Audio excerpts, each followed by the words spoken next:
our meeting to order. And the first order of business would be the review of the meeting notes, the minutes, excuse me, from last month's meeting. Does anyone have anything to say about the meeting minutes? I thought they looked good. I'd make a motion to approve. Okay. Is there a second? I will second. We have a second. If there's no objections, are there any objections? And they are approved. And let's see. Janine, looks like you're up for the approval of claims. Okay, on page 8 of 23, we paid the City of Auburn for a couple of parking permits. We paid East Hill Family Medical for STD services that were provided from 1/1/20 to 7/31/20. We also paid Finger Lakes Migrant Healthcare for an STD performed on 9/16/19. And we also paid Finger Lakes Migrant for STD services on 5/4/20 for $244.32. On page 9 of 23, Joe Mushak of Cuga County Council on Physical Fitness purchased bike helmets for our bike wheel sport safety grant. And we paid 2 people for septic replacement program. And we also paid 2 individuals for respite care. Then we paid our regular providers on page 9, 10, and 11 for our preschool and 3 to 5 program, which is our speech therapy, physical therapy, occupational therapy, tuition and transportation. On the credit card claim on page 2 of 3 at the bottom, we had somebody attend a lead risk assessor certification course on 10/1 and 10/2 for $305. And we also had somebody attend a lead inspection certification course on 9/28 through 9/30.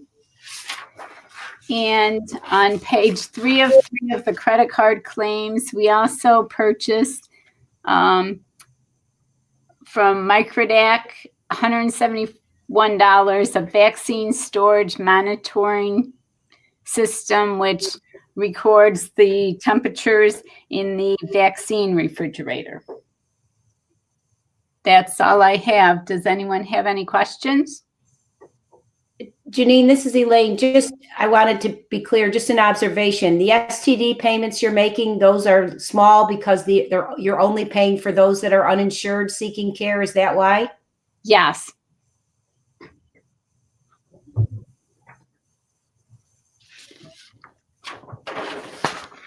I've never heard that. All right. Are there any other questions regarding the claims? Okay. Are there any objections to their approval? Do I have a motion to approve the claims? Okay. We are approving them, correct? Okay. Have a motion, second. All right. Hearing no objections, the claims are approved.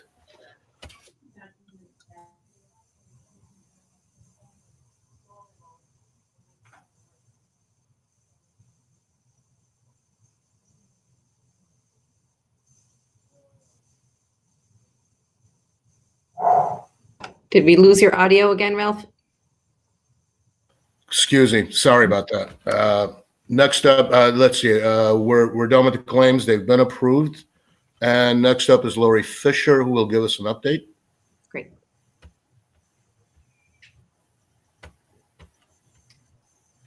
I think I'm having a trouble once again with my internet connections. So I apologize if you do not get the EI is continuing on preschool services.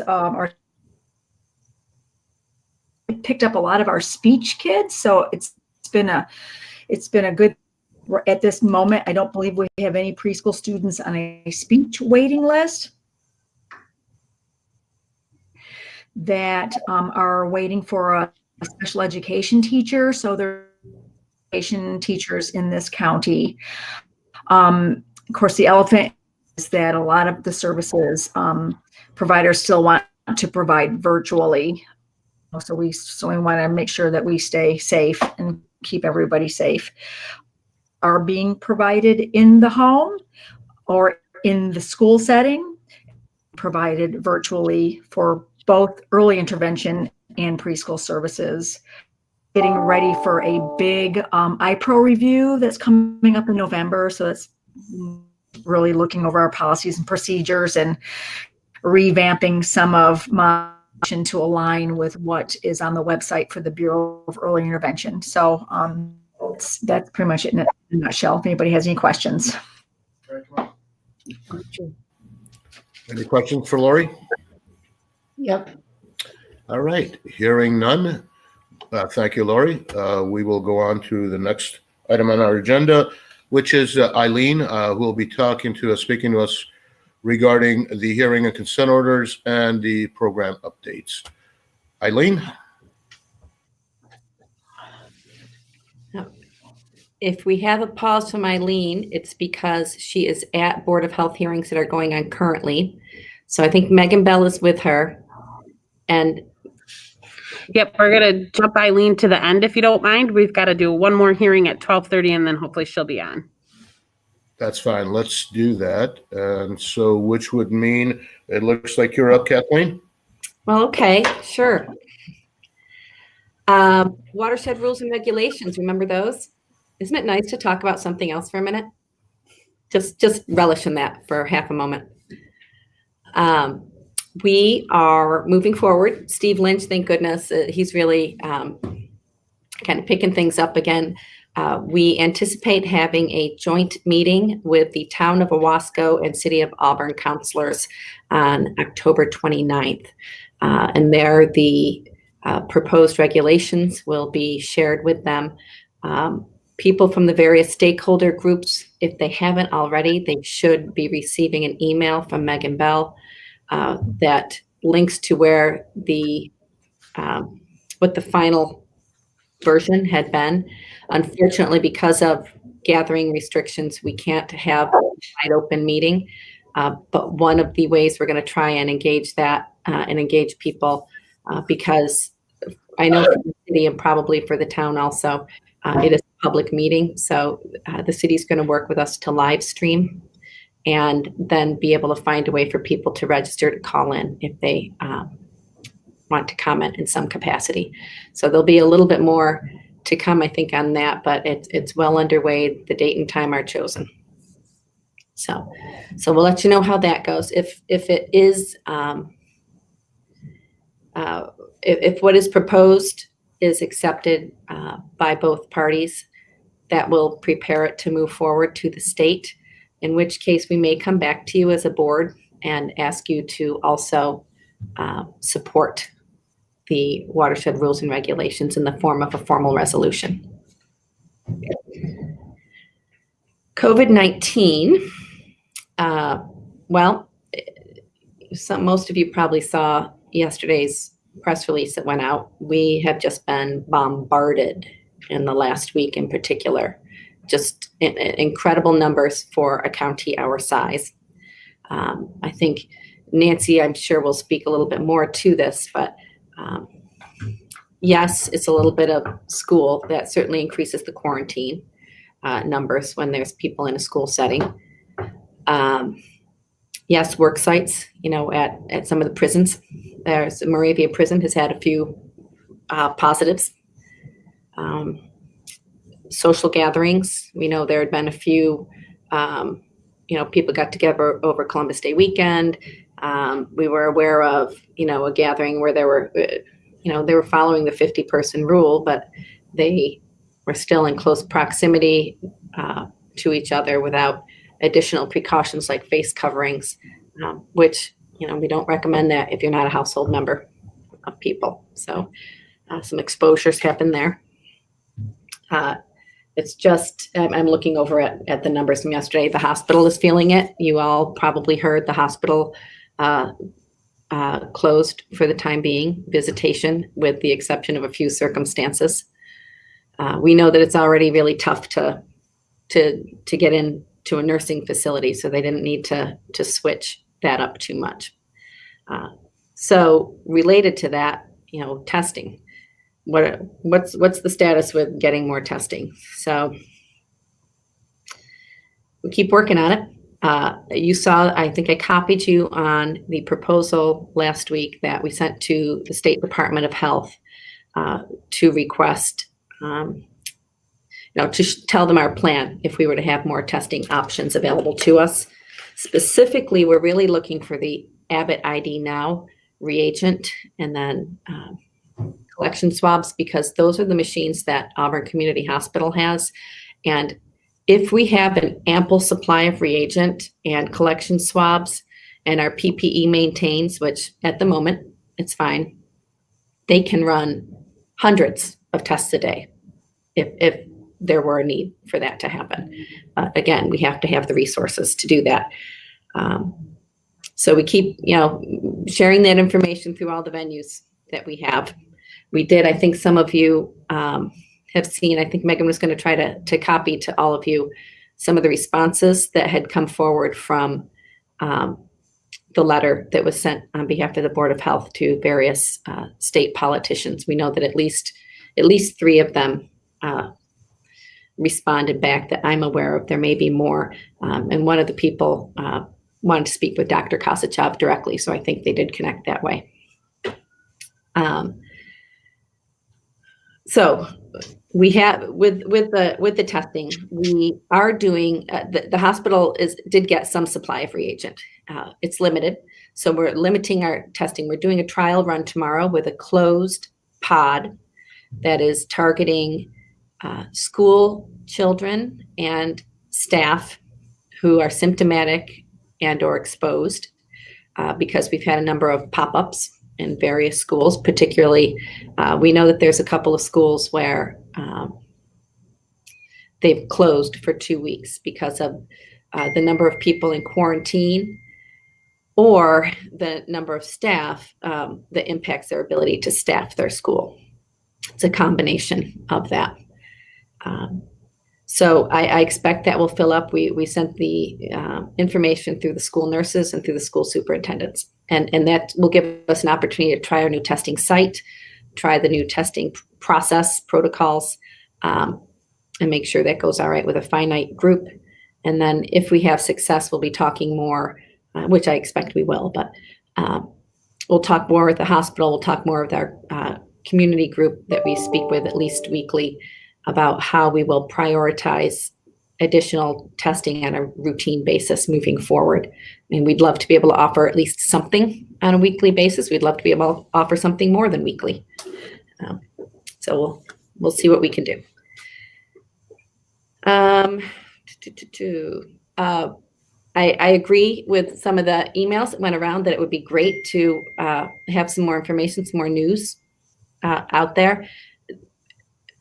It wasn't the week for us to do that, given we were using our educators they're doing contact tracing and there are public information officers.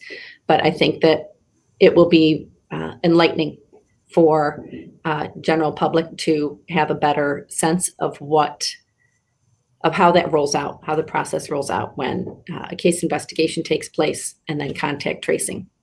So we will try to put something together about that. And also we can probably envelop some of the more common manners in which we are aware of people becoming exposed. Additionally, I believe there was an inquiry about whether there are other counties who are doing school-based surveillance. I'm only aware of Onondaga County at the moment, but I can absolutely send something out to our health department partners and see if they have any routine surveillance going on. As you all probably know, Broome County is kind of in its own little upstate enclave right now, being targeted as a red zone or yellow. I don't even know what yellow zone. I don't even know what color it is. That it was a challenge. Our state health department people and others didn't really know what metric triggered that color change. I mean, we understand some of the ramifications of it. So that's something that we are seeking a little bit more clarity as to what triggers this outbreak reaction, right? And becoming a red, orange, or yellow zone, because there certainly are economic impacts along with the school impacts that come along with that. And we had that discussion with some of our superintendents. We talk routinely with them, and they said if they had to do a 20% population surveillance every week, they would have to close because we don't have that capacity. So they would have to close and be remote, was the general consensus. Who knows, what the future holds if we have better testing, more testing. What else can I tell you? What other thing? Oh, WIC. WIC's got big news. We can now kind of share publicly, and I think there'll be a more public announcement. And so I don't want to steal the thunder. So if we have our local paper listening in, I'll ask them to wait till they get the official word. But ABC Cayuga, that is the company that oversees Play Space, has purchased a new building, and it's on North Street in Auburn. And they have asked the WIC office to co-locate with them. And we think that is a fantastic pairing because it's all for serving young families.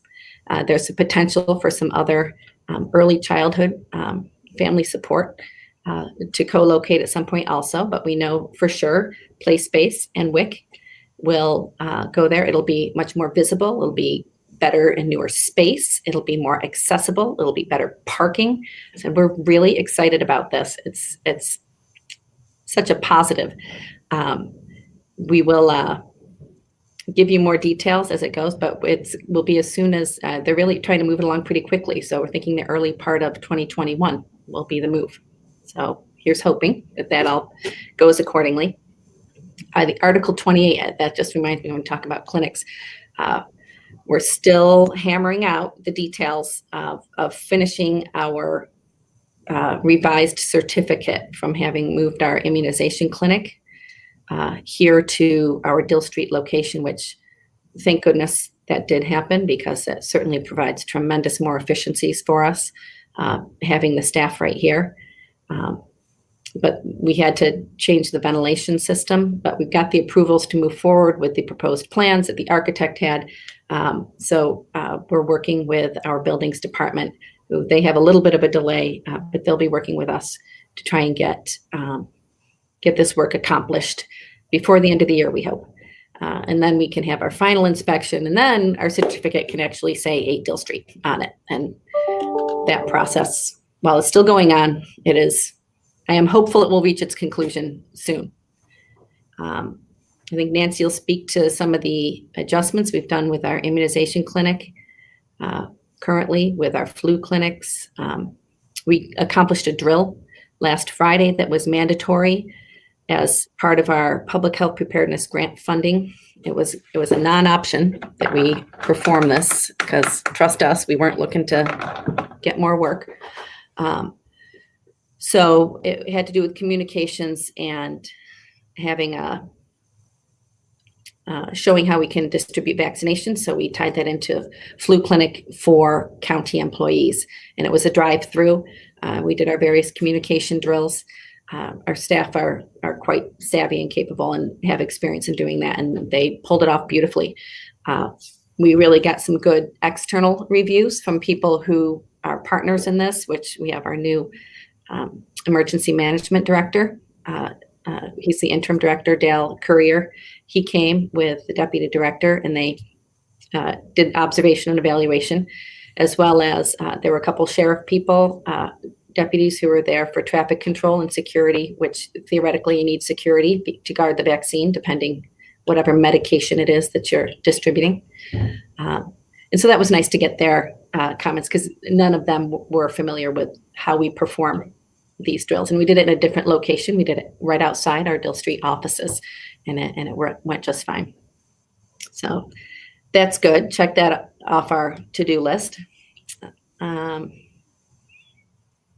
I guess that's enough stuff to talk about at the moment, unless you have questions for me. Kathleen, I just had a quick question. I know the staff has been extremely stressed and to their capacity. Do you feel any sense of hope that you might be able to bring on some additional resources to the department? I'm glad you raised that. Actually was a note. So thank you for bringing that up. Yes. So I actually had just sent something out to our staff on Sunday it's kind of that buoy of help is on the way, right? So we have an administrative assistant who is assisting right now temporarily, helping to process a lot of our contracts and connecting and scheduling. It just was overwhelming to try and get some of that done. Deb English, some of you are familiar with. She had been, many of you in the county side had been familiar with her as the nursing home director, but she also has extensive work in hospitals and other places.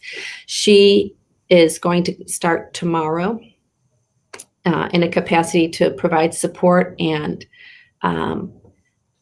assist with our new hires and in training and scheduling and things like that. You know, we're kind of really evolving her job function.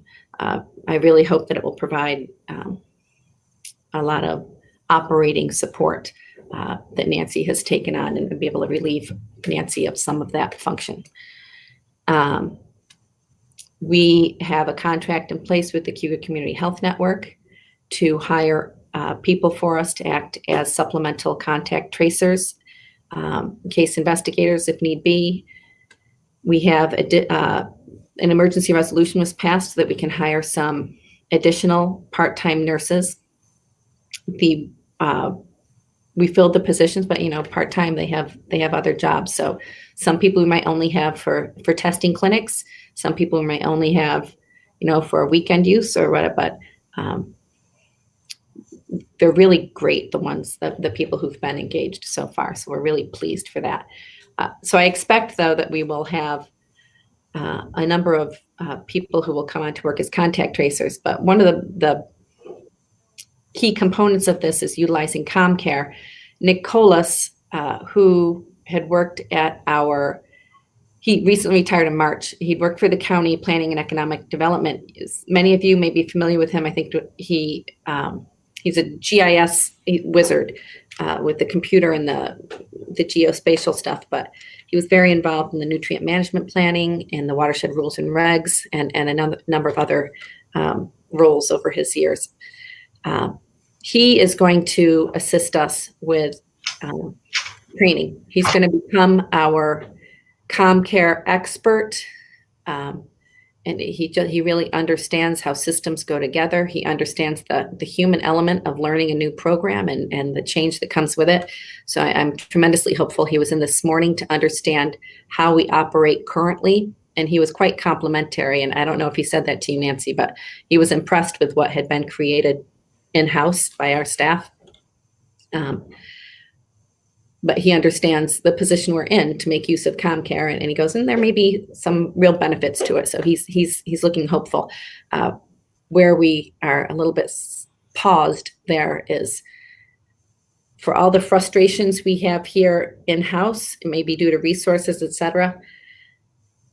It's happening clearly on the state side also. So it's been well over a week that we've been asking for Nick to have access to all those necessary functions in ComCare, and it hasn't happened yet. So until he can access all those roles and get the approvals, which he's sympathetic, he knows you can't just give away the approvals, but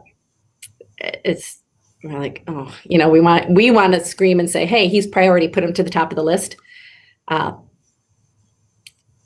So hopefully that will happen very shortly, certainly before the end of the week, I hope, because he's ready to go, but he's limited by what he can access currently. So yeah, those are the changes. I'm looking at that, what I'm hoping, and I tend to be a little Pollyanna. I'm certainly a glass half full kind of person. I am hoping that we get the people on board next week. I am hoping that we start some training as soon as next week, and Nick will be able to do that if he gets the access. Then we pick a start date, and we jump in, and I would anticipate that more toward the beginning of November, I'm assuming, with my hope that before Thanksgiving, we will all feel some relief, and have more people to routinely schedule, that it won't be as many current health department staff who are working every day. So there's my hopeful, and let's cross our fingers that happens at least by then, if not sooner. Thank you, Kathleen. Does anyone have any other questions for Kathleen? All right, let's go on to Nancy. And Nancy, would you please give us an update? Eileen's on now, so we're all done. So we can do hearing and consents after All right, Nancy. let's go to Eileen first then. That was my intent. I'm Well, sorry. okay, well, thank you. I don't mean to cut off Nancy, but I'm sure she's got a lot to Well, say. That's okay. Are you ready to go? We could go to you next. No, I'm ready. Okay. So let's go to the hearing and consent orders. There were a couple that were there that we already talked about last month. I think there were 3. So the one we'll start with is Cook's Village Diner, where during a regular inspection, there was a violation, potentially hazardous food out of temperature. It was corrected at the time, whereas food was discarded, and they paid, or they signed a consent order. There was no fine for this, as this was one of the, they had no previous violations.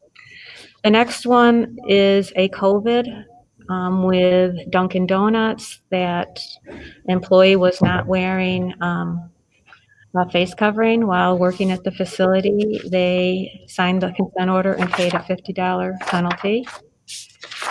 The next one is another COVID, Cato's New York Pizzeria. Again, employees were seen not wearing face coverings while working.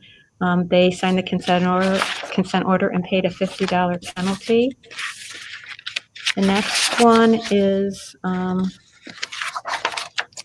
China Walk. Again, employees were seen working in the facility without an adequate face covering. They signed the consent order and paid a $50 penalty. The next one is with McDonald's West. That's the one on West Genesee Street. That employee was observed not wearing a face covering. They signed the consent order and paid a $50 penalty. And then the last one is Speedway, where a cashier was observed not properly wearing a face covering, and they signed the consent order and paid a $50 penalty. Any questions?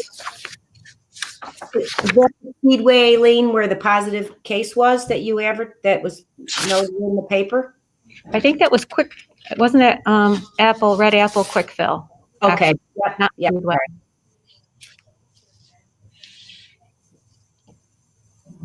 So if I could get, can we have a vote on those?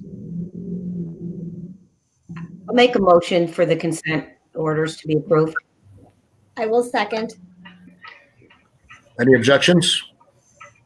All right, the consent orders have been approved. And I'm sorry, could I ask a question? I couldn't get off mute. Sure. So I'm interested. I've read that the state is going to get and has gotten more aggressive with the enforcement, particularly of large gatherings. Have we heard anything about that regionally? No, I have not. I don't think Kathleen has either. Okay, thank you. Just a second. So I do have one thing to talk about enforcement. In the past, as you know, we're really extremely busy, and the complaints are coming in frequently. Previously, what we have done is when we get the first complaint, we provide education. We get a second complaint, we go out to do the inspection, and if we see a violation, then we get a consent order.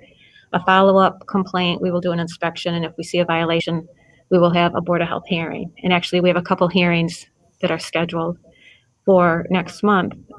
Due to the time constraints, the number of people that are becoming positive for COVID and then the work associated with that, we are hoping to no longer do that first step of providing education. We think at this point in the game, businesses should know, especially restaurants, because we regulate restaurants and we have sent them emails regarding this. But we believe all businesses should know that masks are required. And so we're no longer going to take that step to provide education, but we're just going to follow up with an inspection. And then if they have a violation, we will issue the consent order. And that clearly, the main reason is we just don't have the staff to do that education piece.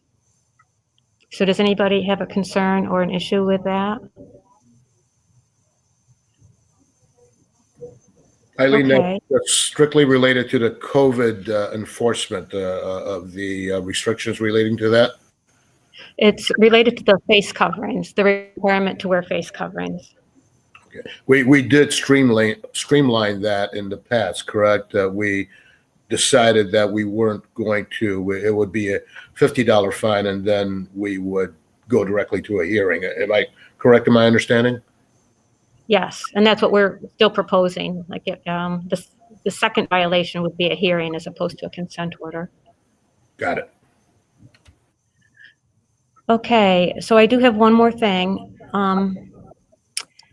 So the city of Auburn has been working with us, I guess, and some scientists in Syracuse at SUNY ESF and Syracuse University on doing testing wastewater.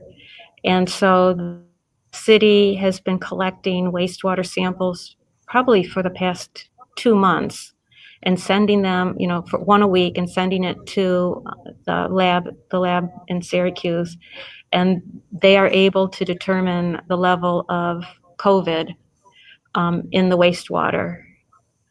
So the samples cost about $200 a piece, and the city has picked that cost up for probably 10 weeks. They're asking if the health department would be willing to pick up the next 10 weeks of sampling, which would be a cost of about $2,000. The results, they're really learning on how to use this information, I guess. But it does seem that we have seen an increase in the level of the virus, like the RNA of the virus found in the wastewater. We have seen an increase recently, which kind of, follows the positives that we've seen. So I think it's useful to do this and worthwhile to see how much maybe more information that this would provide us. So I'm just passing it by the board. Do you think that this is something that is worthwhile and that we should be spending our money, $2,000 for the next 10 weeks? Really will take us to the end of the year. Any thoughts? Yeah, I've got one, Eileen. So this is a part of a study, to determine the efficacy of testing the effluent as a means of identifying control. Is that accurate? It's to identify, like, if you're seeing an increase or a decrease. It kind of gives you a heads up of what allegedly, or the scientists say that you'll start seeing an increase before you actually start seeing the positive people. It kind of gives you a little bit of. Yeah, but my question is, it's part of a study. It's not part of an overall control issue or information issue, or am I wrong? Well, let me be more specific. The reason I ask that question is Auburn has clearly the largest sewage treatment plant in Cayuga County, but it's not the only one. And so it would concern me a little bit if we're going to say we're going to test Auburn but no one else, unless it's part of a study to determine the efficacy of the approach. So if we're going to pay for Auburn and whoever, Aurora, Weedsport, Moravia, whoever else has a plant, if they come to us and they say we would like ours tested as well, I would feel hard pressed to say, no, we're going to pay for Auburn, but not for you. So that's, unless it's a study and that's what I'm asking.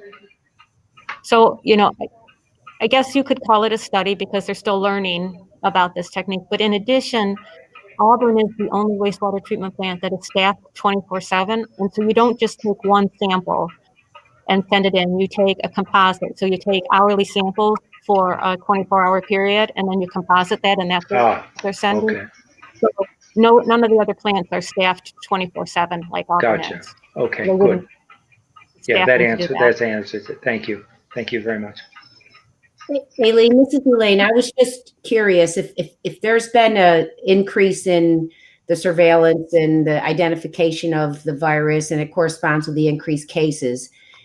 What's being done when, you're seeing these hits? How is it being, is it just for your knowledge? Is it put out for the public consumption?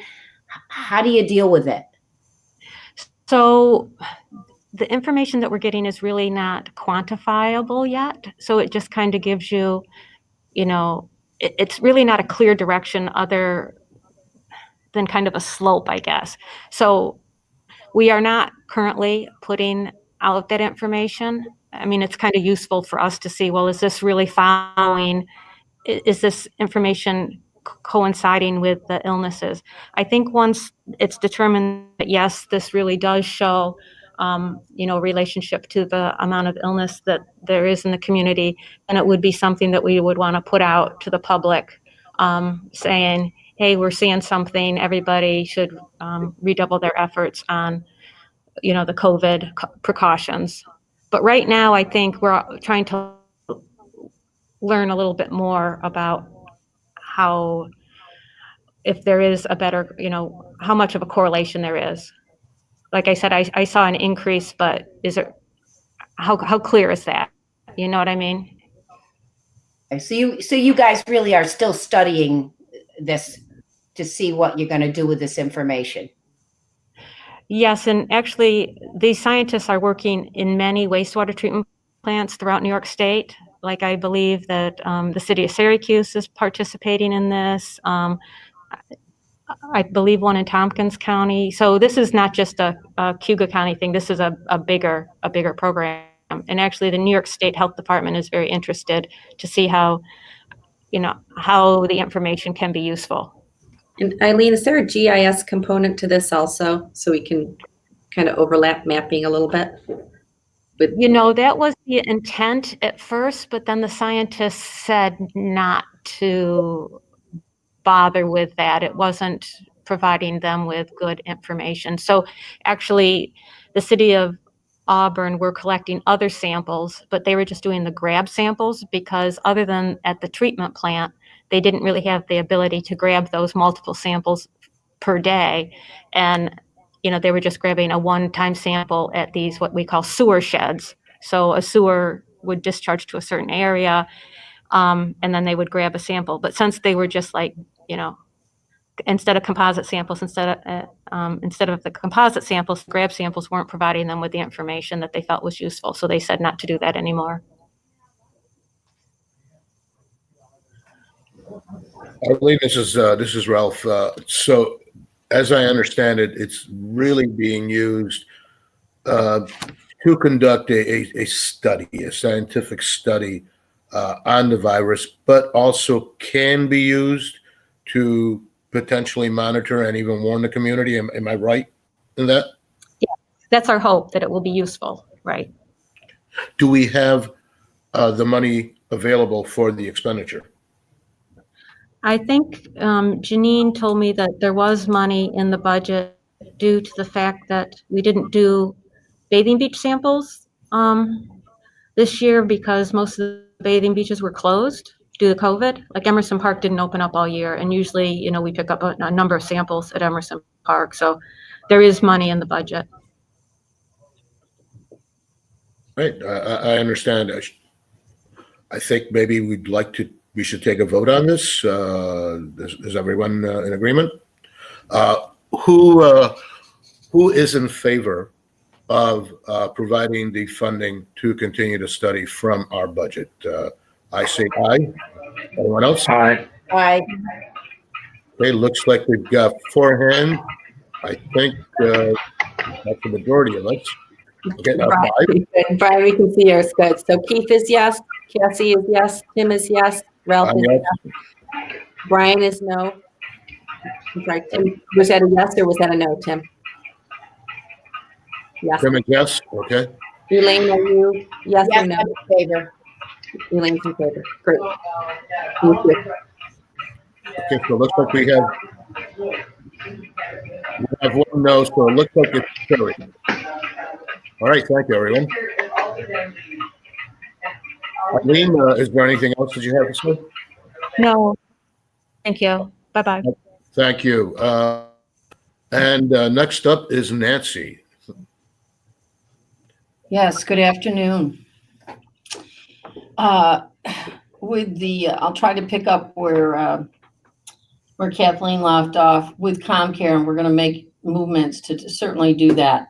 But again, Maxine, who's been one of our leaders, is one of our nurse supervisors, had access to ComCare and then lost it when she came in yesterday, couldn't get on the weekend, couldn't get on yesterday. So put in a request to their help desk and has yet to get a response from the help desk. So we will be talking to ComCare about this because we can't go for 24 hours without access to the system that we're supposed to be utilizing to investigate and to monitor these persons having been subject to COVID. So that's one of our challenges. Secondly, with the current workflow, a couple comments I want to bring forth here. We've seen the obviously increase in the cases and people's lack of vigilance with coming in contact and gatherings, etc. There's another piece to that I think very important as well, and that is the symptoms of COVID. We all have experienced one of the symptoms, if not more. We've experienced all the symptoms as related to other illnesses. And we don't associate them with COVID necessarily. So the most infectious day is the first day that the symptom is experienced. And that is something all of us would have typically we would have continued our day. And that is when we're spreading it around. So trying to familiarize people, and this is what we spend all our conversations doing with those symptoms and being very alert to that first outbreak of symptom. Because people have been socialized to thinking they're just going to be terribly, terribly ill. And that isn't the case. It can be all, mild case to no symptoms to being seriously ill. And as I tell people, we do what we do because we don't know who's going to become seriously ill. So I think that accounts for some of the further outbreak. We also try to be very responsive to people. We actually have a board here. The phone calls come in throughout the door. The day, and we post the phone calls, and people are now adept to responding and going to the board, seeing what they're capable of answering and so forth. I think it's worked out very well. Because the problem has become so large now, nobody, including myself, has handle on all the different cases going on, and even all the detail of any cluster. And it's reliant on all team members here, and they, as I've expressed to them, because we need to make timely decisions in order to get through this crisis. So they are fully capable of making those decisions.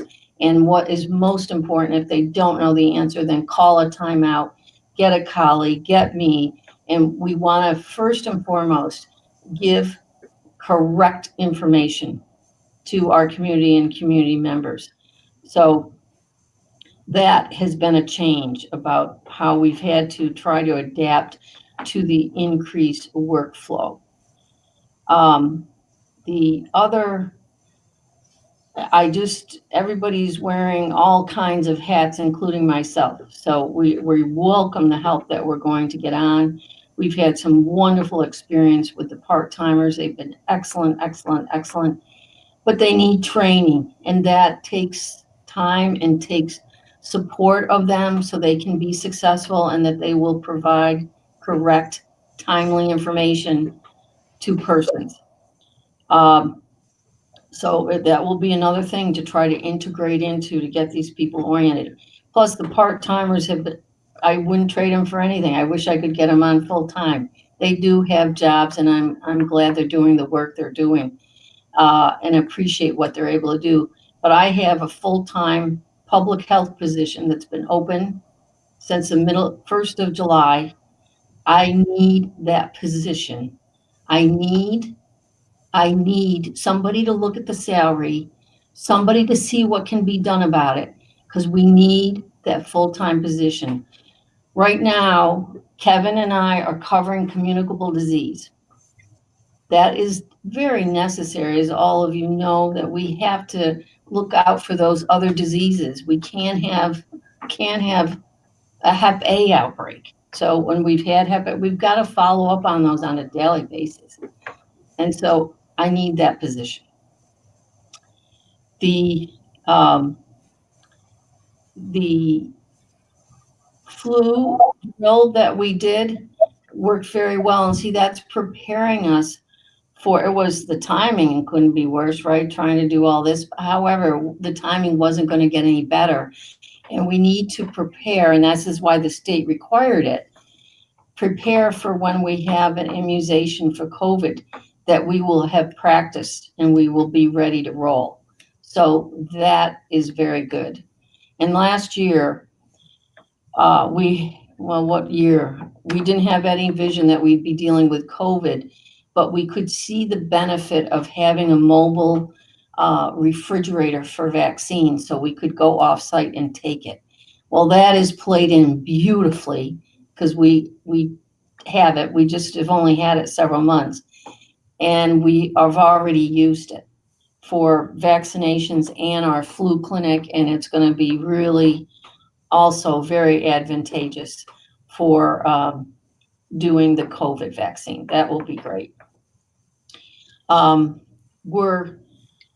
We're providing a lot of support and necessary support to our schools and to our school nurses. We meet with them weekly.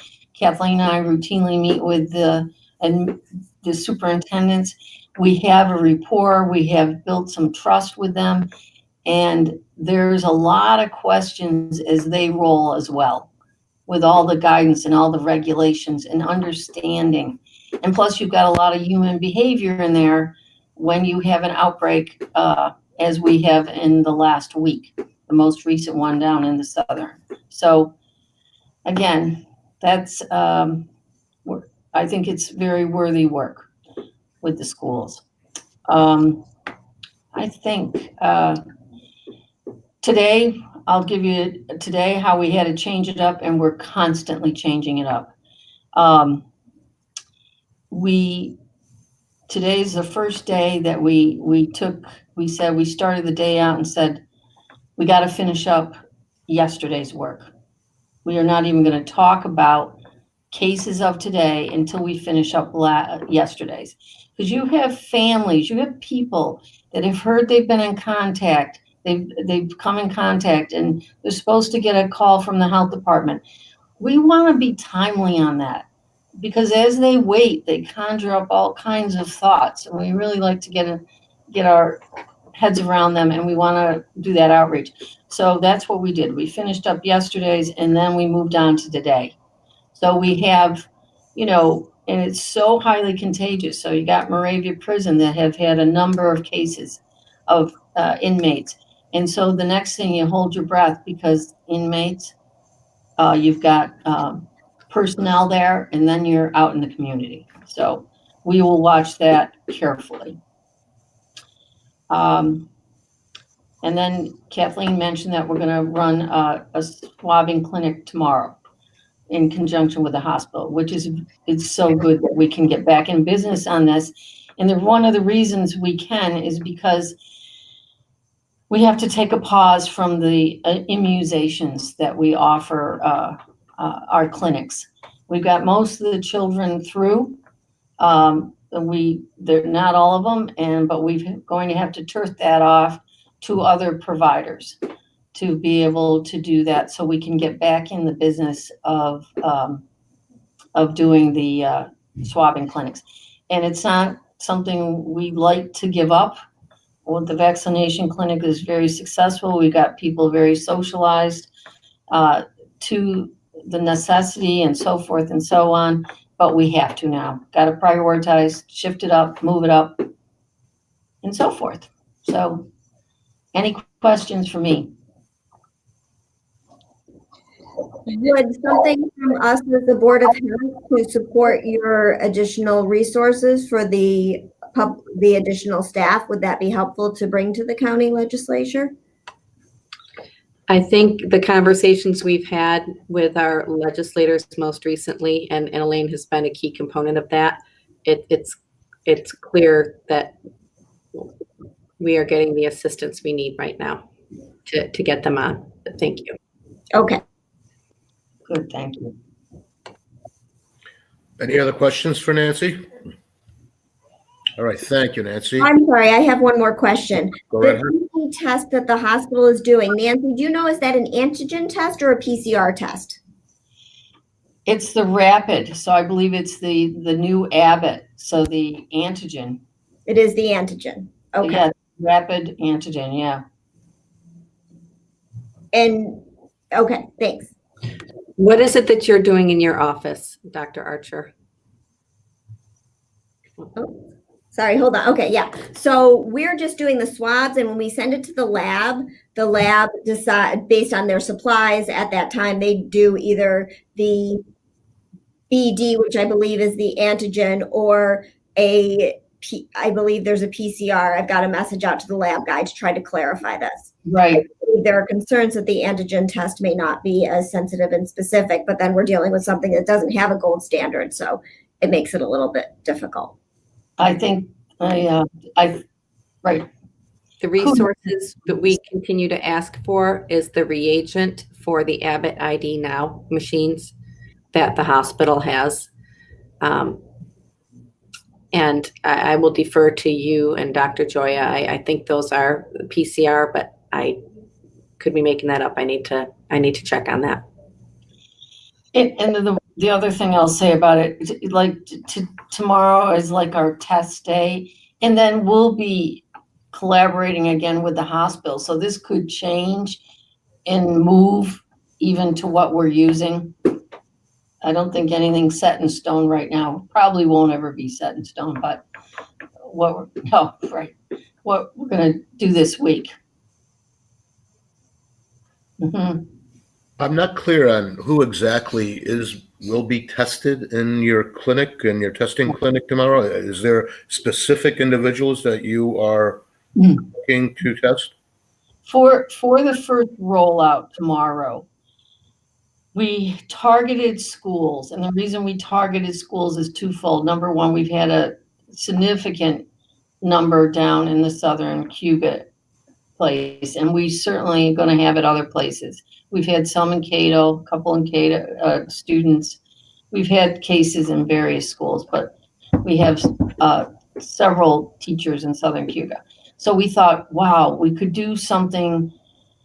So we had a meeting with the school nurses yesterday. So for this first clinic, when we also have limited testing, like we only going to have like 50, maybe some more possibly test available. Let's try it out for them first. And we'd offer to any student, plus the students are coming in ill and they need to either get tested or get a doctor's note, they could slide in tomorrow and get this test done. We have to build criteria after this and have some kind of criteria, some kind of tool, because we don't have unlimited testing.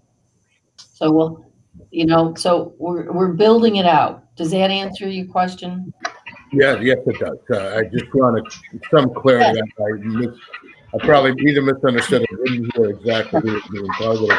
One other question. What is the turnaround on the results on this test? Has it gotten any better? The turnaround on the test. Oh, it's a hit and miss kind of thing. We can get 2-day turnaround. We can get 7-day turnaround. It's kind of hit and miss.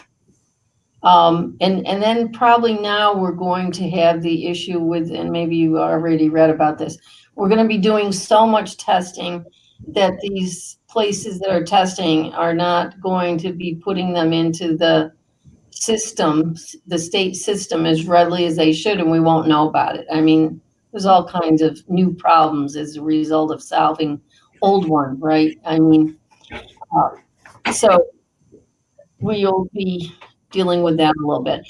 Kevin and I did have a conversation with the state leaders about testing, thinking maybe they could help us. And they certainly was interested in hearing our plight, but not sufficiently. And one of my statements to them is, members in this community, they see what's going on in Tompkins and they see what's going on in Onondaga, where they're testing anybody that can sign up and come in for a test. And then we have so much limitations. And it's very confusing to the public when you have this kind of thing. They don't understand it when I'm telling them, well, if you don't have, I've got you in quarantine, so we'll watch you for symptoms. And then, oh, really? But I thought I could get it, it's just a whole.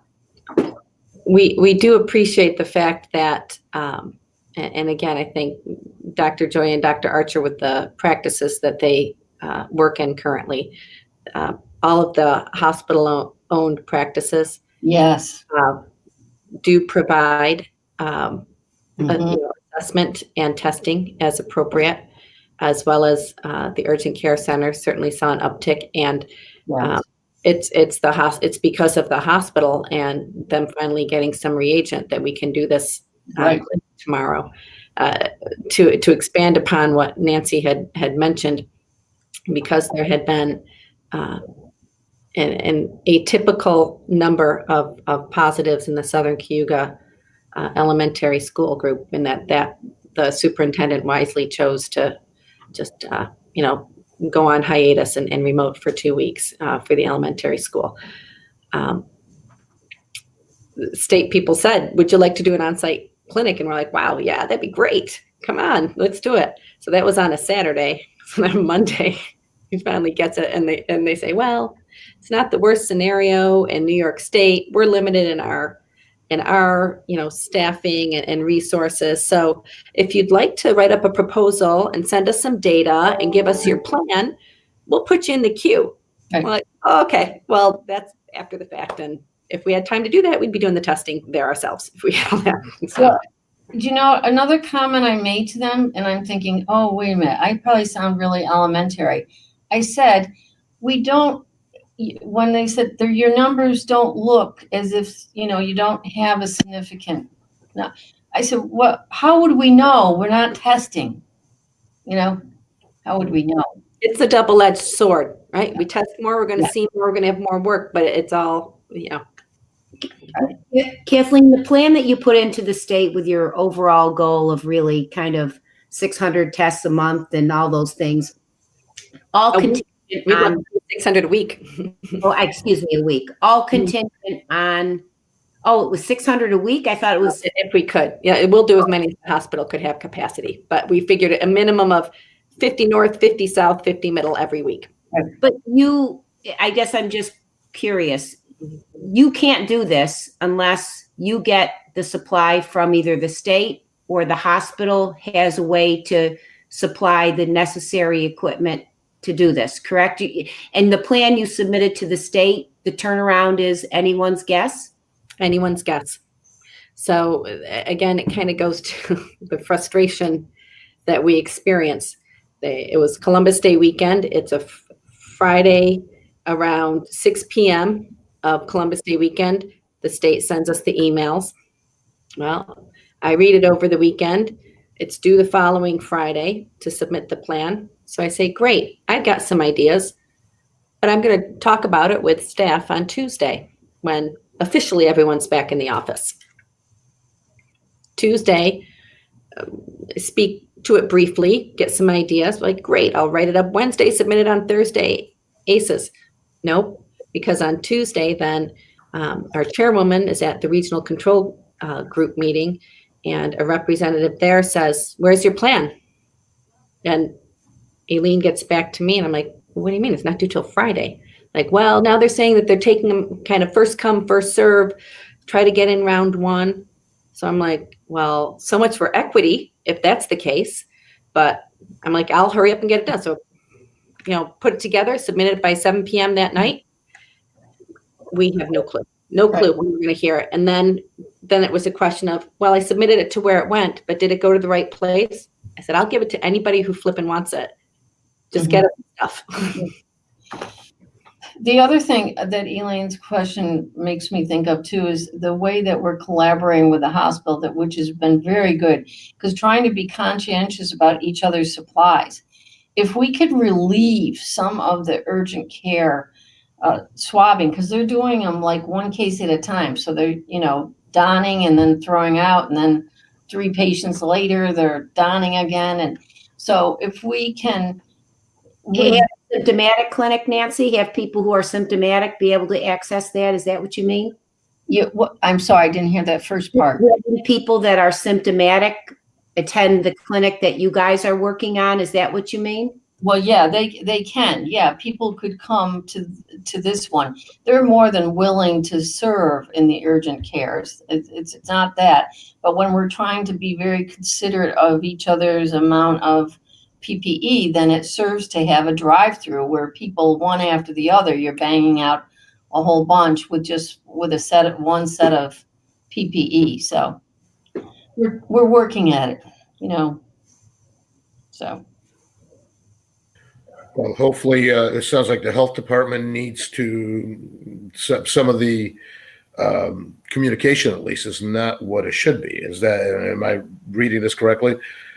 I think The state health department, I mean. It's the health department and it's the state governor's office. It's both. The health department may be doing something, but they're not necessarily hearing firsthand what the governor's office is doing. And so then the locals are like, we're hearing this. Where do we get what? It's kind of like the schools, right? The information is not readily available, and it's at times inconsistent. And the frustration level that we experience locally is, I have never experienced that in 20 years. My frustration with the state, the way it is right now. Sounds like they're still doing triage. I did see some of the responses on our letter, and it looks like our local representatives, Pam Helming and Representative Seward are I didn't see any others, but I'm sure others are working on this. So it looks like this is something that we really need to focus on. Yes, I think it helps that our local electeds, both county as well as state, are aware of our needs. So I appreciate the fact that, everybody's making that known. And that's why we're doing the news things. I'm like, Hugo County needs to be heard. We can't act like nothing's happening here. It is, and we are so limited in what we can do. And I'm not trying to bash the state. I'm just, they're figuring things out too, and they are limited by their staff and resources as well. Yes. But it's quite a challenge to be given directives or given recommendation and have absolutely no resources available to us to execute those. Right. Yeah. It's been difficult for everyone. Yeah, it is. Well, keep up the good work. I hopefully things with continued advocacy things will get better. Does anyone have any other questions for any of our speakers? All right, let's go on to our. Oh, sorry, I just thought of one thing. Halloween is coming up, and perhaps some sort of information from the health department regarding safe practices during trick-or-treating could be a good thing to get out ahead of.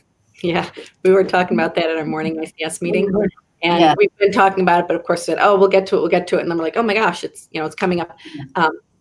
So we are putting something together, and we thought, wow, it's the plus. It would have been a kid's dream that Halloween was on a Saturday, full moon, should be great weather, but we're saying, hey, don't trick or treat, or if you're gonna do this, hey, don't have a Halloween party.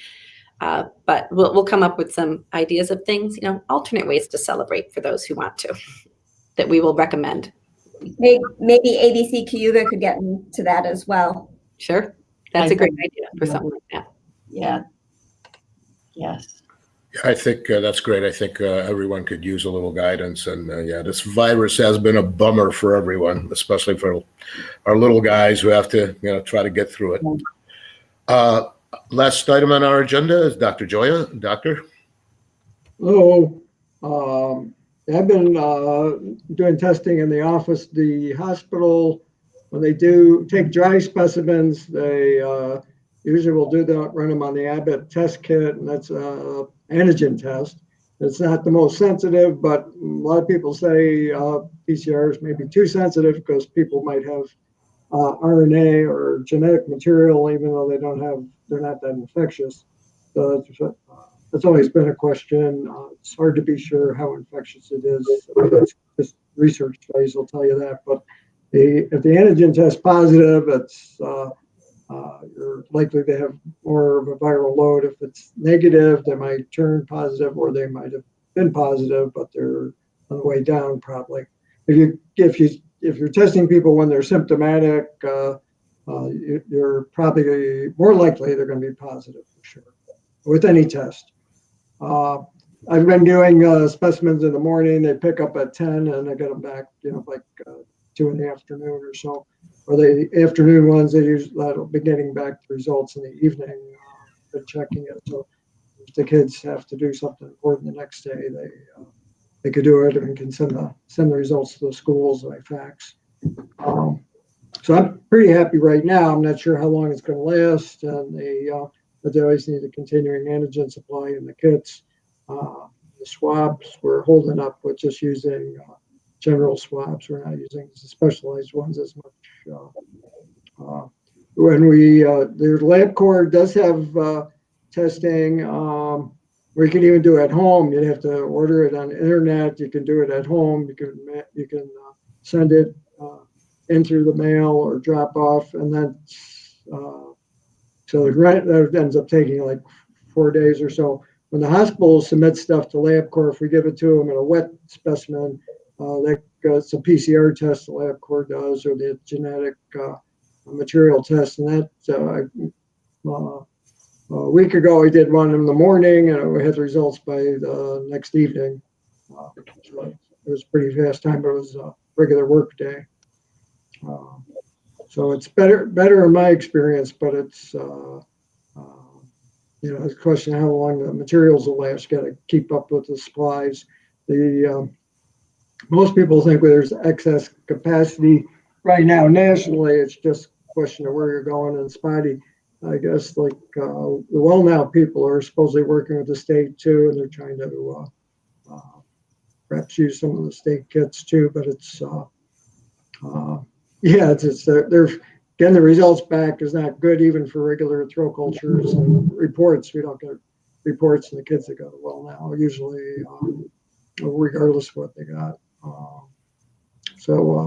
But it's the hospital. We're getting the results. Comes into the hospital electronic record system pretty well right now. I'm pretty happy right now with what we can offer, but I'm not sure how long it'll last. Dr. Julia, if the Abbott now is the antigen test and it comes positive, there's no need for any follow-up after that to confirm through PCR or anything? No, if it's positive, it's sort of like the flu test. Rarely you get false negatives, or the rapid strep test. Rarely you get false negatives. If it's positive, you're pretty sure it's positive. That's just the sensitivity. If it's negative, you're not quite so sure. So usually, clinically, it's mostly a worry. If you have somebody who's really sick, then you're not sure what their the big problem is. But then these are going to be sent into a medical center anyway. Okay, thank you. But yeah, if you do enough of a population basis, if you're sampling large numbers, if they're only 70% positive, you're going to get a pretty good bunch. You're going to know there's something around.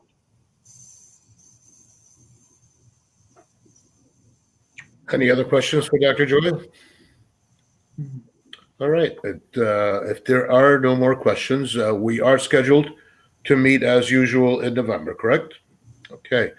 So I will call the meeting to adjourn the meeting and see everyone back in November. And take care of yourselves. Thank you. You too. Thank you. Bye. Bye-bye.